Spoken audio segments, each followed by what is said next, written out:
தாய்க்கன் முதற்கண் வணக்கம். என்னை ஈன்ற தாய் தந்தையருக்கும் அதுவை புகற்றிய குருமார்களுக்கும் இந்த வாய்ப்பை அருளிய இறைவனுக்கும் விழா குழுவினருக்கும் இங்கு வந்திருக்கும் ஆன்றோர் சான்றோருக்கும் வணக்கம். ஈரடியில் உலகை ஆண்டவன், ஈருலகம் போற்றும் குழலவன், அறிவுக்கு நல் வித்தானவன், வாழ்விற்கு இல் மொழிந்தவன், வெண்பாவில் உலகை வென்றவன், முப்பாலில் நல்லுரை ஈண்டவன், தெய்வத்தின் புதல்வன் நம் தெய்வ புலவன் திருவள்ளுவர் இயற்றிய திருக்குறள். இதண்டடிக்குள் சத வெடியை வைத்து கையில் எடுத்தால் அதை படித்தால் தலையில் அடித்தால் போல் இருக்கும் ஒரு நூல் திருக்குறள்.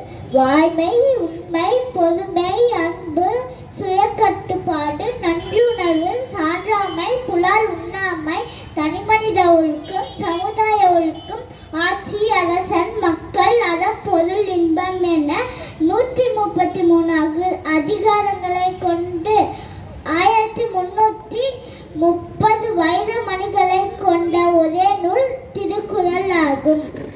முப்பால் உத்தரவேதம், தெய்வ நூல், உலக பொதுமறை என பல பெயர்களால் அழைக்கப்படுகின்ற ஒரே நூல் திருக்குறள் ஆகும். திருக்குறள் உலகளவில் அதிக மொழிகளில் மொழிபெயர்க்கப்பட்ட நூல் திருக்குறள் ஆகும். திருக்குறள் முதலில் 1854 கார்ல் கிரவுன் என்பவரால் ஜெர்மன் மொழியிலையும் லத்தீன் மொழியிலையும் மொழிபெயர்க்கப்பட்டன.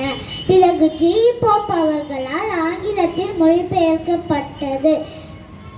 அணுவை பிளந்து ஏழ்கடலை புகட்டி குறுக்க தரித்த குறள் என ஔவையாரும், வள்ளுவன் தன்னை உலகினுக்கே தந்து வான்புகழ் கொண்ட தமிழ்நாடு என்று பாரதியாரும், வள்ளுவனை பெற்றதால் பெற்றதே புகழ் வையகம் என பாரதிதாசனும், அதற்கெல்லாம் மேலே போய் திருக்குறளை எழுதியது இறைவன் தான் என்று உக்கிர பெருவழுதியாரும், நான்முகன் திருவள்ளுவனாக மாறி நான்மறையை முப்பொருளாய் சொன்னான் என்று ஆன்றோர்கள் சான்றோர்கள் பலவாறு திருக்குறளை பற்றி புகழ்கின்றன.